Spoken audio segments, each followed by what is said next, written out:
Good morning mga kabady. Ako po ay pumunta ng ROAS at napadaan pa ako dito at ako rin po ay nagpa-change oil na. Ako po ay nabasa ng ulan kaya po ako ay napatigil dito.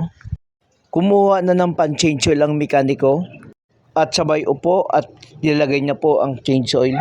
At dahan-dahan niyang nilagay baka matapon. Pagkatapos niyang inilagay ang change oil, nilagay niya po ang buti ng pinaglagyan.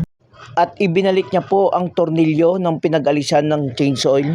At inayos niya po ang paglagay ng tornilyo at sinara ng mabuti ng mekaniko. At ayun, inayos na ni Buti na mabuti at hinigpitan niya pa. Pagkatapos niya po mag-change oil, ako po ay lumapit kay kuya. At sinabi ko po sa kanya na 2K po ang oil change.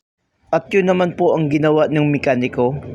At ako po ay nagpapasalamat sa mga nagsusubaybay at tumatangkilik at nagko-comment at walang sawang panunod at maraming salamat po sa inyo. God bless talaga. Thank you very much.